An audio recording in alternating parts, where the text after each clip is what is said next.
नमस्कार, मैं हूं मनोज मानस। उत्तराखंड की खबरों में आपका स्वागत है। खबरों का रुख करेंगे उससे पहले दिखाएंगे आपको इस वक्त की अहम हेडलाइंस। उत्तराखंड के सीएम पुष्कर सिंह धामी ने 483 युवाओं को बांटे नियुक्ति पत्र, कहा मेहनत से मिल रही नौकरी। बद्रीनाथ धाम में कंचन गंगा क्षेत्र के ऊपर अचानक टूटा हिमखंड, यात्रियों और स्थानीय लोगों में मची अफरा तफरी। गर्मी बढ़ने से तेजी से पिघल रही बर्फ, किसी भी प्रकार की जनहानि की सूचना नहीं। उत्तराखंड में मतदाता सूची हुई फ्रीज, अभी नए वोटर नहीं बनेंगे। 15 सितंबर को प्रकाशित होने के बाद हटेगी रोक। रुड़की में नकली दवा फैक्ट्री का भंडाफोड़, न फार्मासिस्ट न लैब एक्सपर्ट, आपको बता दें 8वीं और 10वीं पास तैयार कर रहे थे दवाइयां। दिल्ली देहरादून एक्सप्रेसवे पर ट्रैफिक डायवर्जन लागू, मोहांड के पुराने मार्ग से गुजर रहे वाहन।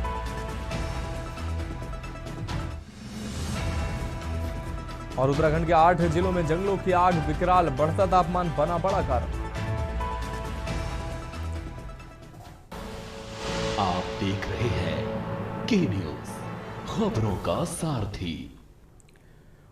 और अब खबरें विस्तार से। हम खबर से बुलेटिन की शुरुआत करेंगे। सीएम पुष्कर सिंह धामी हल्द्वानी पहुंचे, जहां उन्होंने जिले के अधिकारियों के साथ समीक्षा बैठक कर विभिन्न योजनाओं का जायजा लिया। बैठक में कानून व्यवस्था, विकास कार्यों और 4 धाम यात्रा से जुड़ी तैयारियों पर चर्चा की गई है। वहीं खुले में नमाज पढ़ने के मुद्दे पर मुख्यमंत्री पुष्कर सिंह धामी ने कहा कि नमाज पढ़ने पर किसी प्रकार की कोई रोक नहीं है, लेकिन नमाज केवल चिन्हित स्थानों पर ही की जानी चाहिए। उन्होंने कहा कि इस बात का विशेष ध्यान रखा जाए कि धार्मिक गतिविधियों से आम लोगों को किसी प्रकार की परेशानी न हो। मुख्यमंत्री ने कहा कि प्रदेश में इस समय 4 धाम यात्रा चल रही है और बड़ी संख्या में श्रद्धालु उत्तराखंड पहुंच रहे हैं। ऐसे में यातायात व्यवस्थाओं को सुचारू बनाए रखना भी सरकार की प्राथमिकता है। उन्होंने कहा कि इसी उद्देश्य से खुले में नमाज न पढ़ने की बात कही गई है।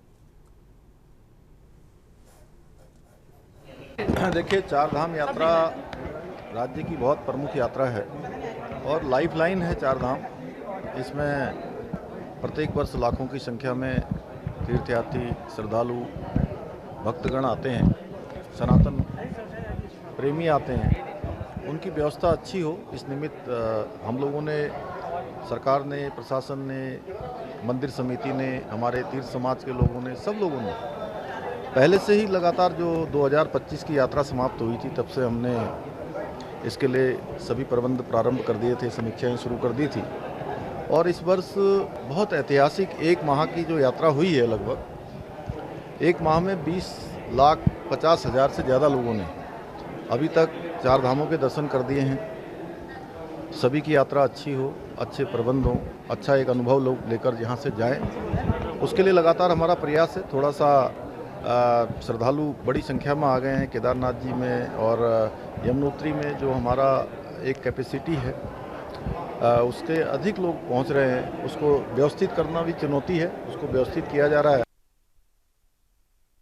खबर की ओर गदरपुर से एक बड़ी और अहम खबर सामने आई, जहां वन विभाग पर हाई कोर्ट के आदेशों को ठेका दिखाने के आरोप लगे हैं। करोड़ों के वृक्षारोपण कार्यों में भारी अनियमितताओं का मामला सामने आया है। आरोप है कि प्लांटेशन का काम पूरा होने से पहले ही ठेकेदारों को पूरा भुगतान कर दिया गया, जबकि जमीन पर ना ही सफाई हुई, ना ही जुताई हुई और ना ही तार बंदी हुई है। इतना ही नहीं, हाईकोर्ट की रोक के बावजूद वन क्षेत्र से धड़ल्ले से जालोनी लकड़ी जो है वो बाहर भेजी जा रही है। पूरे मामले में जब डीएफओ से सवाल पूछे गए तो उन्होंने कैमरे के सामने बोलने से साफ इनकार कर दिया। तराई केंद्रीय वन प्रभाग रुद्रपुर के अंतर्गत पीपल पड़ाव रेंज व लामा चौड़ रेंज क्षेत्र में तैयार किए जा रहे प्लांटेशन को लेकर बड़ा घोटाला सामने आने की चर्चा तेज हो गई। 110 नंबर प्लॉट है। बताइए, इस प्लॉट में कहीं जुताई हुई है? यहाँ पे तार बाड़ लगी है कहीं प्लॉट के चारों ओर? तार बाड़ जुताई हुई है सर। नहीं, जुताई कहाँ हुई है? प्लॉट तो पूरा सफाई नहीं हुई है ना, पछा में है सर। अच्छा, तार बाड़ हुआ है इसका? ना, तार बाड़ नहीं। सफाई हो गई प्लाट की? हाँ, सफाई हो गई। कहाँ हो गई सफाई? इसमें तो पूरा जंगल है ना, सफाई हो गई, जुताई इधर। अच्छा, जुताई भी हो गई, सफाई भी हो गई। तार बाड़ लगा है इसमें? नहीं लगा। तो तार बाड़ नहीं लगा है तो आप लोग लकड़ियाँ ले जा रहे हैं, किस बेस पे ले जा रहे हैं? कौन दे रहा है आपको लकड़ियाँ? ये लकड़ियाँ साहब इसका टेंडर हुए हैं। कोई सफाई नहीं, कुछ नहीं। इसमें जुताई हो गई है? ना, कोई जुताई नहीं हुई। और इसकी तार बाड़ प्लॉट की लगी हुई है? ना, कोई तारवाड़ नहीं, ट्रालियाँ लगी हैं। ट्रालियाँ, लकड़ियों के लिए ट्रालियाँ लगी हैं। ये कैसे लगी है? कौन लोग हैं ये? बाहर के लोग हैं। तो कैसे ले जा रहे हैं लकड़ियाँ? ये तो मिली भगत से होगी। रेंज के जो भागड़ा रेंज है, भागड़ा रेंज के प्लॉट संख्या 110 में हूँ। 110 प्लॉट जो है ये वृक्षारोपण के लिए सफाई किया जा रहा है, जबकि विभाग का कहना है कि प्लॉटों की सफाई पूर्ण कर ली गई है 31 मार्च को। जब 31 मार्च को सफाई पूर्ण कर ली गई है, इसकी जुताई भी हो गई, इस पर तार बाड़ भी लग गई और इस पर सफाई भी हो गई, लेकिन धरातल पर ना इसकी सफाई हुई है, ना इसमें कहीं तार बाउंड्री लगी हुई है और ना ही इसकी जुताई हुई है।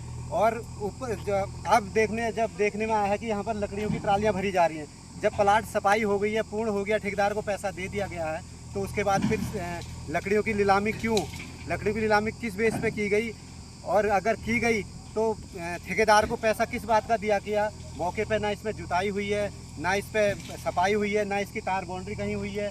और विभाग द्वारा जो इसकी सुनने में आया कि लकड़ियों की एक गोली लगाई गई है, ठेका दिया गया है कि लकड़ी ले जाएंगे और उसमें स्पष्ट लिखा हुआ कि 20 सेंटीमीटर से पतली लकड़ी जाएंगी, लेकिन यहाँ पर तो काफ़ी मोटे मोटे पेड़ यहाँ पर भरे जा रहे हैं, वन विभाग के नियमों की धज्जियाँ उड़ा रहा है। और जबकि उसमें एक स्पष्ट एक बात ये भी हाईकोर्ट का आदेश है कि लकड़ियाँ बाहर नहीं निकाली जाएंगी, जंगल से लकड़ियाँ बाहर नहीं जाएंगी, माननीय उच्च न्यायालय ने आदेश दिया था। लेकिन उस आदेश की भी यहाँ के जो DFO हैं उमेश तिवारी, वो खुलेआम धज्जियाँ उड़ा रहे हैं, कोर्ट के आदेश की अवमानना कर रहे हैं। क्या अब इन पर कार्रवाई होगी, ये तो आने वाला समय बताएगा। मैं सहयोग कैमरामैन के साथ जीवन नयाल, के न्यूज़, गदरपुर। बढ़ेगी अगली खबर की और खबर देहरादून से, जहां लक्ष्मी रोड स्थित राज्य कर विभाग में देवभूमि टैक्स बार एसोसिएशन के वार्षिक चुनाव संपन्न हुए हैं। आपको बता दें, संपन्न हुए चुनाव में सचिव पद सतीश चंद्र बहुगुणा निर्विरोध निर्वाचित किए गए हैं। सचिव पद पर निर्विरोध चुने जाने पर उन्होंने सभी अधिवक्ताओं के प्रति आभार जताते हुए कहा कि सभी साथियों की अपेक्षाओं पर खरा उतरने का हर संभव प्रयास करेंगे। उन्होंने भरोसा दिलाया कि अधिवक्ताओं को कामकाज में आ रही परेशानियों से निजात दिलाने का हर संभव प्रयास जारी रखेंगे। अध्यक्ष पद के लिए निर्वाचित हुए तुषाल सिंघल ने अधिवक्ताओं की सुविधा के लिए एक्ट और GST को लेकर साथियों को अपडेट कराते रहने का भरोसा दिलाया। हम सबको, जितने भी अधिवक्ता हैं देवभूमि टैक्स बार एसोसिएशन के, जैसे पीछे वर्षों में हम करते हैं, सभी का हम पूरा ख्याल रखते हैं। और हमारी बार एसोसिएशन जो है, जो एकेडमिक का कार्यक्रम तो करती है, समय समय पर बाहर से भी वक्ता बुला करके हम इसके अंदर का वो अपने मेंबर्स को एजुकेट करते हैं, जो कि हमें लेटेस्ट एक्ट के बारे में, GST इनकम टैक्स के बारे में जानकारी देते हैं। उसके साथ हमारी बार जो है वो और एक्स्ट्रा करिकुलर एक्टिविटीज़ जैसे स्पोर्ट्स में बड़ी आगे है। सबसे पहले जितने भी साथी अधिवक्ता हैं उनका बहुत बहुत धन्यवाद करता हूं कि उन्होंने मुझे इस लायक समझा और मुझे निर्विरोध इस पद पे पहुंचाया।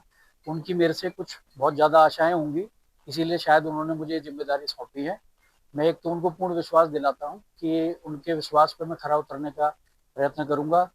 हमारा सबसे पहला जोर जो होगा, क्योंकि हम लोग एक नए GST रिजीम में जा चुके हैं, हमारे नए अधिवक्ताओं को, पुराने अधिवक्ताओं को, सबको उसमें कहीं ना कहीं कोई ना कोई परेशानी है। मैदानी इलाकों और तराई में इस समय शरीर को झुलसा देने वाली भीषण गर्मी और उसका उमस का जो है प्रकोप लगातार जारी है। इस तपती धूप और उमस से बचने के लिए बड़ी संख्या में सैलानी अब पहाड़ों का रुख कर रहे हैं, ताकि ठंडी हवाओं के बीच सुकून के कुछ पल गुजार सके। इसी कड़ी में उत्तराखंड की खूबसूरत सरोवर नगरी नैनीताल में पर्यटकों का तांता लगा हुआ है। मई की इस उमस भरी गर्मी से राहत पाने के लिए देश के कोने कोने से सैलानी नैनीताल पहुंच रहे हैं।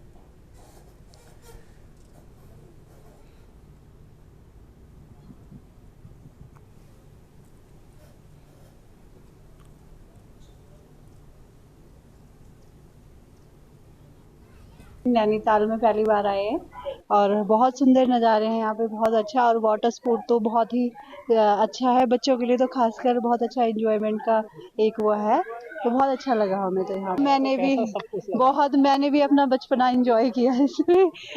एक बार से फिर से मैं अपने बचपने में चली गई थी बच्चों के साथ। हम लोग पहले सोच रहे थे कि हम लोग जम्मू कश्मीर मनाली में जाए, लेकिन फिर हमें गूगल पे दिखा कि नैनीताल भी एक बहुत अच्छी प्लेस है, तो हमें इस नैनीताल में कश्मीर जैसा ही फीलिंग आ रही है। बहुत अच्छा रहा। कल हम यहाँ नैनीताल को शाम को पहुँचे थे। पहले हमने माल रोड घूमी, बहुत बढ़िया, बहुत ही अच्छा, अमेजिंग। हम टिहरी गढ़वाल से, तो वहाँ भी झील है, वहाँ आर्टिफिशियल झील है, यहाँ प्राकृतिक झील है, तो बहुत अच्छा लगा इधर घूम के। यहाँ बहुत बोटिंग करने में मजा आया, वाटर स्पोर्ट्स हमने खेला तो बहुत बढ़िया, बहुत मजा। वाटर स्पोर्ट्स सब अच्छा है, सब पॉइंट सब अच्छा है, एकदम इधर का क्लाइमेट बहुत अच्छा है, कूल है, एकदम अच्छा लग रहा है, मतलब एकदम इधर का क्लाइमेट बहुत अच्छा है। और सब पॉइंट्स भी, वो मनसा देवी मंदिर सब अच्छा है, हम लोग ने सब देखा। अभी थोड़ा सा पर्यटन सीजन शुरू हुआ है और हमें उम्मीद है कि पर्यटक आएंगे, देश देश विदेश के कोने कोने से, और यहाँ का पर्यटन बढ़ेगा, जिससे स्थानीय लोगों को रोजगार भी मिलेगा और आय के साधनों में भी वृद्धि होगी। यहाँ पे स्थानीय लोगों के द्वारा जॉर्बिंग बॉल कराई जाती है, बोटिंग कराई जाती है। हल्द्वानी पुलिस ने बड़ी कामयाबी हासिल करते हुए पिछले कुछ दिनों में हुई दो बड़ी वारदातों का पर्दाफाश कर लिया है। आपको बता दें, एसपी सिटी मनोज कात्याल ने प्रेस कॉन्फ्रेंस कर इन दोनों मामलों की जानकारी मीडिया के सामने रखी। इनमें से पहला मामला लालकुआं के बिंदु खत्ता क्षेत्र में हुई एक बड़ी चोरी का मामला है, जबकि दूसरा मामला टांडा क्षेत्र में दोस्त द्वारा ही दोस्त की कुल्हाड़ी से काटकर की गई सनसनीखेज हत्या है। पुलिस ने दोनों ही मामलों के आरोपियों को गिरफ्तार कर लिया है।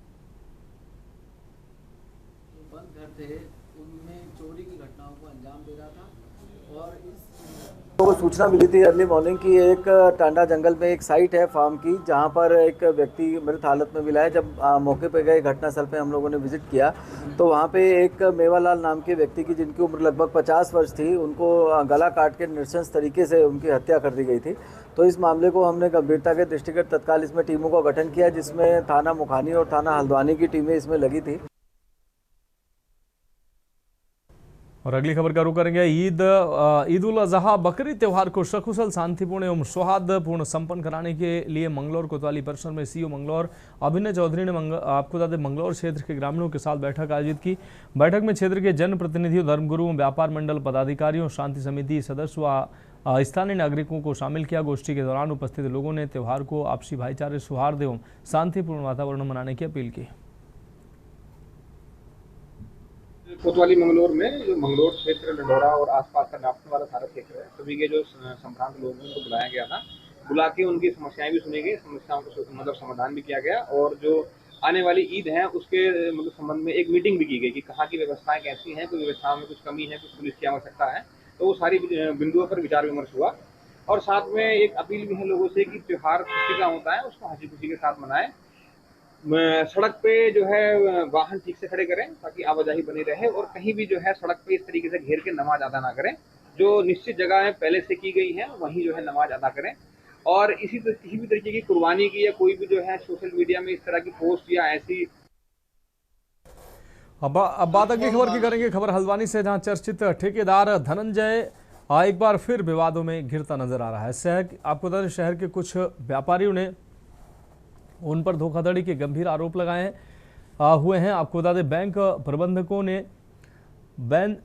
प्रबंधनों ने उनकी भूमिका भी सवालों के घेरे में है। आरोप है कि बैंक के कुछ लोगों से मिलीभगत कर लोगों को क्षति पहुंचाई गई है, इसलिए विवादों से घिरे होने के बावजूद करोड़ों रुपए के लोन दिए गए हैं।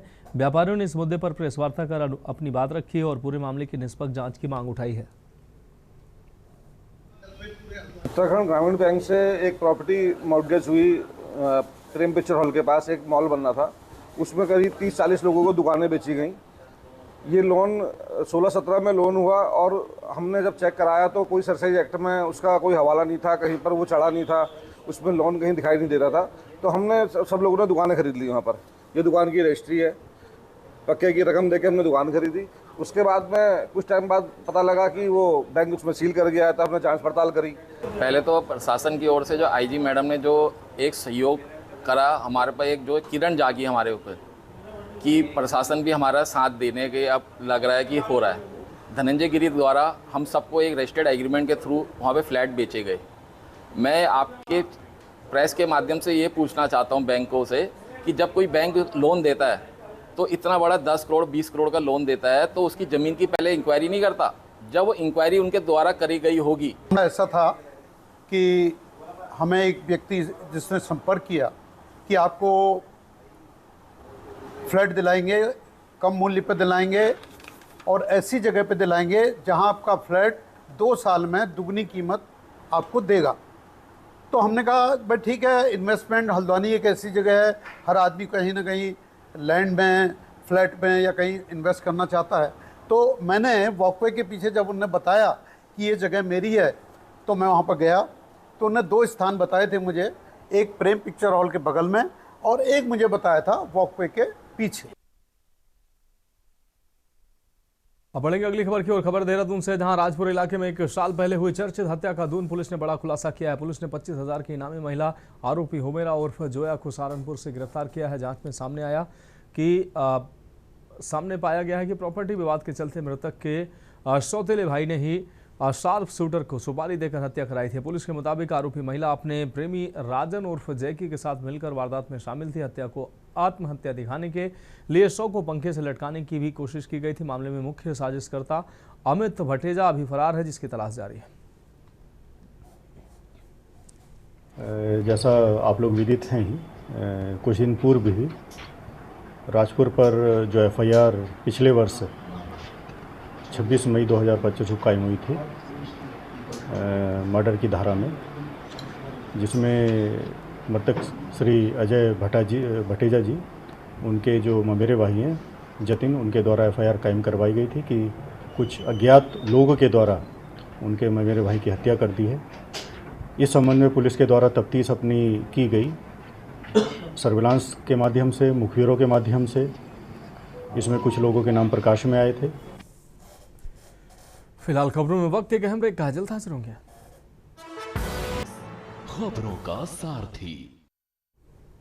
ब्रेक के बाद उत्तराखंड की खबरों में एक बार फिर से आपका स्वागत है। बढ़ेंगे अगली खबर की ओर। उत्तर प्रदेश के बाद अब उत्तराखंड के मुख्यमंत्री पुष्कर सिंह धामी ने सार्वजनिक सड़कों पर नमाज को लेकर सख्त रुख अपनाया है। सीएम धामी ने बीते दिनों अपने एक बयान के जरिए स्पष्ट किया कि देवभूमि उत्तराखंड में सड़कों पर नमाज पढ़ने की अनुमति बिल्कुल नहीं दी जाएगी और कानून व्यवस्था से ऊपर कोई नहीं है। वहीं उत्तराखंड वक्फ बोर्ड के अध्यक्ष शादाब शम्स ने मुख्यमंत्री के इस फैसले का स्वागत किया है। देखिए, युवा मुख्यमंत्री के इस निर्णय का हम स्वागत करते हैं और उन्होंने बिल्कुल स्पष्ट कहा है कि जो हम सबके आस्था का सम्मान करते हैं, लेकिन लॉ एंड ऑर्डर को मेंटेन रखने की जिम्मेदारी भी सबकी है। जो लॉ एंड ऑर्डर को मेंटेन नहीं रखेगा, फिर उसके खिलाफ सख्त कार्रवाई की जाएगी।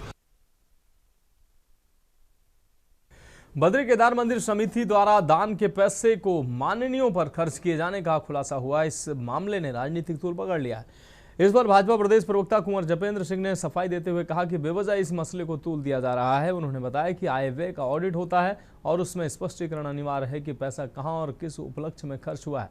कुंवर जपेंद्र ने कहा कि बीकेटीसी ने पूरी ईमानदारी से ऑडिट में खर्च का ब्यौरा साफ लिखा है और अगर ऐसा न करते तो घोटाले का आरोप लगता।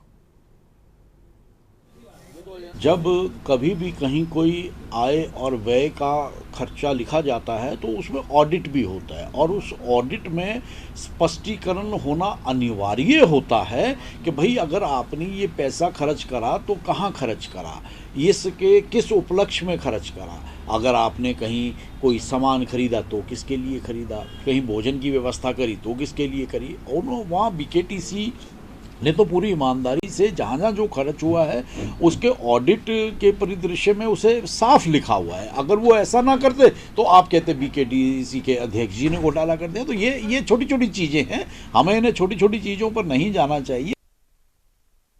बढ़ेंगे अगली खबर की ओर। पौड़ी जनपद के आपको बता दें परसूखंडा खाल बाजार क्षेत्र में बीते कई दिनों से पेयजल संकट गहराता जा रहा है। भीषण गर्मी के बीच क्षेत्रीय ग्रामीणों को पानी पीने के लिए भारी परेशानियों का सामना करना पड़ रहा है। हालात ऐसे हैं कि लोगों का एकमात्र सहारा फिलहाल बाजार क्षेत्र में लगा एक हैंडपंप ही बना हुआ है, जहां सुबह से देर शाम तक ग्रामीणों की भारी भीड़ जुटी रहती है। प्रदेश सरकार द्वारा हर घर जल हर घर नल योजना के तहत करोड़ों रुपए खर्च कर पाइप लाइनें बिछाई गई हैं, लेकिन इसके बावजूद ग्रामीण क्षेत्रों में पेयजल संकट खत्म होने का नाम नहीं ले रहा है। मामला है, पहले तो हमें कनेक्शन नहीं मिले, 3 पर हम यहाँ छोड़ के फिर यहाँ पानी नहीं आ रहा है। हैंडपंप में 3 4 घंटे हम बैठे हुए हैं। जो पानी पंप का पानी था वो भी इन्होंने वो भी खराब हो रखा है, वो भी नहीं आ रहा है। हमें खाली जाना पड़ रहा है, वहाँ के लोग सुनना पड़ रहा है। हमको जाएंगे कहाँ पानी के लिए? हमें पानी नहीं मिल रहा है। टैंकर आता 4 बर्तन भर रहे हैं, हम जाएंगे कहाँ? ठेकेदार ने हमारे घर से दूसरी जगह लगाए। हम तो यही बोलेंगे, 1.5 साल हो गए हमें, 1.5 साल से हमें घर जल नहीं मिला। आज कल लगेगा 1 साल हो गए बोलते। बहुत समस्या है, काफी टाइम हो गए, पानी आ नहीं रहा है। कम से कम 15 दिन हो गए हैं, पानी आ नहीं रहा है यहाँ। अभी बता रहे हैं कि यहाँ मोटर फूक गई है, इस कारण नहीं हो रहा है, लेकिन कब तक होगा उसका निशान ये पता नहीं चल रहा है। हमने बताया है उनको, सब अपनी समस्या है, देखो बोल रहे हैं कि कल तक होगा, देखते हैं क्या बोलते हैं। जी हाँ, कनेक्शन पूरे नहीं बिछे हैं, केवल उन घरों में अधिकांश कनेक्शन हैं जो पर्याप्त घर में नहीं है। जो गाँव में है उनके घर में कोई कनेक्शन ही नहीं है। यहाँ पर अभी कुछ महिलाएं हैंडपंप में पानी भर रही थी, तो मैं यहाँ से अभी साइट इंस्पेक्शन करके गुजर रहा था, तो मैंने खुद इनसे अभी पूछा कि पानी की क्या समस्या है। तो जो इन लोगों ने समस्या बताई है, तो उम्मीद है कि कल शाम तक हम उस समस्या को दूर कर देंगे। उनका आक्रोश जायज़ है। एक्चुअली पहले उनको जो ग्रेविटी सोर्स से पानी मिलता था, अभी उसका रखरखाव मुझे लगता है कि थोड़ा कम होगा, जिस वजह से उनको ग्रेविटी वाला पानी कम मिल रहा है और पंपिंग वाला पानी कुछ दिनों से शटडाउन होने के कारण इनको पेयजल की समस्या उत्पन्न हुई है। लेकिन हम 2-3 साल हो गए हमको यहाँ, एक हम पौड़ी भी चले गए, सबके जल निगम, जल संस्थान, सब जगह जहाँ जहाँ इनका जनता दरबार लगा वहाँ हम गए। इन्होंने कहा एप्लीकेशन लिख के दो, एप्लीकेशन दिया। ठेकेदार ने जहाँ ऑलरेडी एक कनेक्शन था वहाँ 2-2 कनेक्शन दिए, जिनके मतलब उनके साथ जान पहचान थी। उन्होंने ये तक बोला है हमें कि उनके जान पहचान के होंगे उनके कनेक्शन तो हम लगाएंगे, लेकिन सिर्फ 3 परिवार उन्होंने छोड़ के गए हो। इतनी बार हम उनकी कंप्लेन कर चुके हैं, लेकिन कोई एक्शन नहीं लिया अभी तक। अगली खबर डोईवाला से है, जहां दुधली क्षेत्र स्थित नागल ज्वालापुर में देर रात एक फर्नीचर की दुकान में शॉर्ट सर्किट से भीषण आग लग गई। आग इतनी भीषण थी कि फैली कि पूरी दुकान उसकी चपेट में आ गई। स्थानीय लोगों ने दुकान से धुआं निकलता देखा तो दुकान मालिक राजकुमार को फोन से इसकी सूचना दी। सूचना मिलते ही राजकुमार मौके पर पहुंचे और ग्रामीणों की मदद से दुकान का शटर खोलकर आग बुझाने का प्रयास किया। घटना की जानकारी मिलते ही फायर ब्रिगेड की टीम मौके पर पहुंची। काफी मशक्कत के बाद आग पर काबू पाया गया, लेकिन तब तक दुकान में रखा फर्नीचर, लकड़ी, मशीनें और अन्य सामान पूरी तरह से जलकर राख हो गया। दुकान मालिक राजकुमार ने बताया कि रात करीब 1 बजे उन्हें दुकान में धुआं निकलने की सूचना मिली थी। ये 1 बजे हुई। अच्छा, कैसे पता चला आपको? क्या ये हमें कोई जा रहा था, जो है यहीं का जावेद नाम से लड़का है हमारा, तो उसने बताया कि तुम्हारी दुकान में आग लगी है।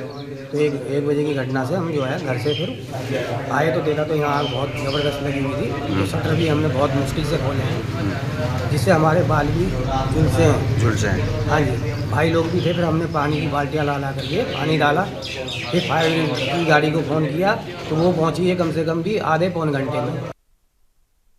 बढ़ेंगे अगली खबर की ओर। खबर देहरादून से, जहां जिला प्रशासन के महत्वाकांक्षी प्रोजेक्ट नंदा सुनंदा के आपको बता दें 15वें संस्करण के तहत 39 जरूरतमंद महिलाओं को 12,98,000 रुपए की आर्थिक सहायता प्रदान की गई। कलेक्ट्रेट स्थित ऋषिपर्णा सभागार में आयोजित कार्यक्रम में जिलाधिकारी सबिन बंसल ने महिलाओं को चेक वितरित कर उनका उत्साह वर्धन किया। इस अवसर पर डीएम सबिन बंसल ने कहा कि नंदा सुनंदा योजना आर्थिक रूप से कमजोर परिवारों की बालिकाओं की शिक्षा को बाधित होने से बचाने की एक संवेदनशील और सराहनीय पहल है। उन्होंने बताया कि अब तक इस योजना के माध्यम से 175 बालिकाओं को शिक्षा जारी रखने के लिए करीब 57 लाख रुपए की राशि दी जा चुकी है। कार्यक्रम के दौरान कई बालिकाओं और उनकी माताओं ने अपने संघर्षों की भावुक कहानियां साझा की, जिन्हें सुनकर सभागार में मौजूद लोग भावुक हो गए। कार्यक्रम में मुख्य विकास अधिकारी अभिनव शाह समेत कई अधिकारी, छात्राएं और अभिभावक उपस्थित रहे। जिला प्रशासन की इस पहल को समाज में बालिका शिक्षा को बढ़ावा देने की दिशा में महत्वपूर्ण कदम माना जा रहा है। Project Nanda Sunanda last year beginning में शुरू किया गया था। इसका उद्देश्य ये था कि जो ऐसी डिसएडवांटेज बालिकाएं जिनको अपनी पढ़ाई छोड़नी पड़ी, या तो उनके पेरेंट्स नहीं रहे, या सिंगल मदर हो गई, या ऐसी बीमारी से ग्रस्त हो गए फादर या बोथ पेरेंट्स, पूरा परिवार क्रिपल हो गया, कोई इनकम सोर्स नहीं रहा, और जो लाइवलीहुड है वो एक तरह से इट फेल अपार्ट। फिलहाल खबरों में अभी के लिए इतना ही। मुझे दीजिए इजाजत और आप देखते रहिए के न्यूज़ इंडिया।